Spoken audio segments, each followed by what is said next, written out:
तो दोस्तों, मैं ज़्यादातर गंभीर चीज़ें ही लिखता हूँ और कोशिश करता हूँ कि अपनी लिखावट से लोगों को प्रभावित कर सकूँ और जागरूक कर सकूँ। तो ये कुछ नया तो नहीं है, लेकिन पुराना है, लेकिन मुझे लगा कि मैंने शायद कुछ अच्छा लिख दिया है, वो आपको सुनाऊंगा। इसमें जिंदगी के कुछ ऐसे मुद्दे हैं जो हम देखकर भी अनदेखा कर देते हैं, उन्हें आपके सामने रखूंगा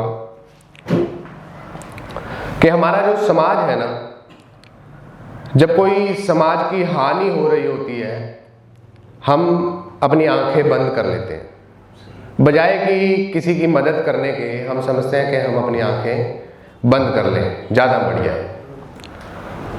तो उसी पर ये कविता है, मैं सोऊंगा जब किसी बेटी का बलात्कार हो रहा होगा या किसी औरत को सड़क पर नंगा घुमाया जाएगा, मैं मुंह से उफ तक नहीं करूंगा, मैं सोऊंगा। मेरा उद्देश्य सिर्फ सोना है और देश के मुद्दों पे रोना है। मेरा उद्देश्य सिर्फ सोना है और देश के मुद्दों पे रोना है। मैं सोऊंगा जब कहीं जाति के नाम पर किसी मासूम को पानी का घड़ा छूने की वजह से मारा जाएगा विद्या के मंदिर में, और जब दंगे हो रहे होंगे धर्म के नाम पर, मैं डूब जाऊंगा धार्मिक समंदर में। और जब दंगे हो रहे होंगे धर्म के नाम पर, मैं डूब जाऊंगा धार्मिक समंदर में। अपनी दहलीज पर झाड़ू लगाकर दरवाजे बंद करके सोऊंगा। मैं सोऊंगा जब कोई अपने हक की आवाज उठा रहा होगा, जब कोई अपने हक की आवाज उठा रहा होगा, अपना दुख सरेआम बता रहा होगा, और बिक रही होगी इज्जत बेवजह का कर्ज देने में, और कोई फंदे पे झूल गया होगा फंस के इस झमेले में। मैं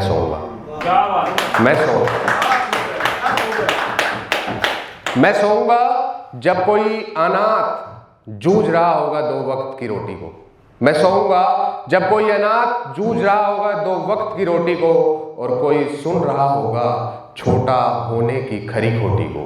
जब कोई सुन रहा होगा छोटा होने की खरी खोटी को, और भीख मंगवा कर कोई पत्थर में बदल रहा होगा मोती को, तब मैं सोऊंगा। तब मुझे जगाना मत। मैं जाग गया तो वो इकलौती बेटी कहेगी कि तुझे समानता की दुहाई है। गौर कीजिएगा, हम समानता की बात तो करते हैं कि स्त्री और पुरुष दोनों समाज में समान हैं, लेकिन बहुत जगह पर मैंने देखा है कि वो समानता हम स्त्री को नहीं देते। उसमें एक चीज़ मैंने नोट किया, आपको दिखाता हूँ।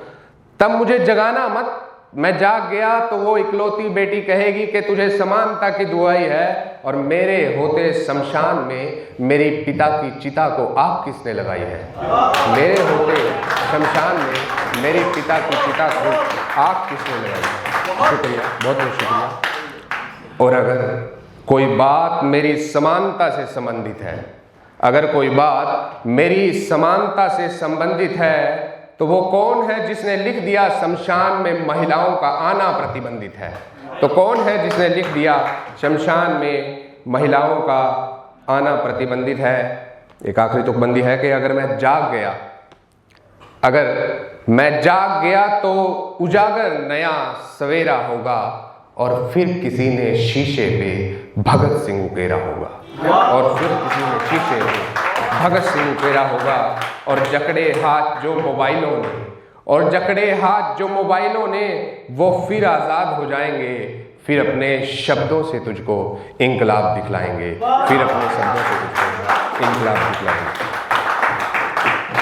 शुक्रिया जी, बहुत बहुत शुक्रिया। अच्छा, आजकल मैं पंजाबी शायर्स को ज़्यादा सुन रहा हूँ, और वो भी पाकिस्तानी जो शायर है। तो ज़्यादा नहीं बोलूँगा, टप्पे आप पंजाबी आप में से अगर समझते हैं लोग वो समझ पाएंगे। तो 2-4 लाइनें अभी लिखी हैं, बस वो टप्पे जिसको बोलते हैं वो फॉर्म है, आपको सुनाने की कोशिश करता हूँ। पंजाबी जो लोक संगीत होता है उसकी एक फॉर्म है टप्पे, उसकी एक फॉर्म है। हाँ जी जी। तो वो कुछ है कि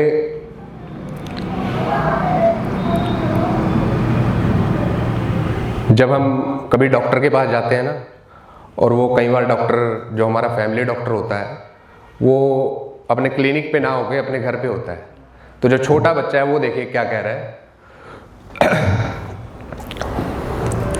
अपनी माँ से कह रहा है कि माए डॉक्टर दा कर लगदा नी, माए डॉक्टर दा कर लगदा, माए हाथ कुट के फड़ी मैनू सूई कोलों डर लगदा, माए हाथ कुट के फड़ी मैनू सूई कोलों डर लगदा। अच्छा, मेरे घर में मेरी ड्यूटी है कि जो ताला है घर का रात को सब सोने के बाद वो मैंने लगानी है। मेरा भाई भी है और बाकी परिवार के सदस्य भी, लेकिन घर का जो लास्ट में ताला लगेगा वो मैंने ही चेक करना है। तो ये वो बात है कि पै गईया ने तकाड़ा वे, पै गईया ने तकाड़ा वे, राती लाया नहीं होता राती लाया नहीं ताड़ा वे, बापू माए मैनू बुकड़ च लै, बापू कढ दाए गाड़ा वे, माए मैनू बुकड़ च लै, बापू कढ दाए गाड़ा वे। एक है खुद के लिए के करदा किसे दात बार नहीं, करदा किसे दात बार नहीं, कोई मेरे वर्गा होगा जिनू मिलदा प्यार नहीं, कोई मेरे वर्गा होगा जिनू मिलदा प्यार नहीं। शुक्रिया जी, बहुत बहुत शुक्रिया जी।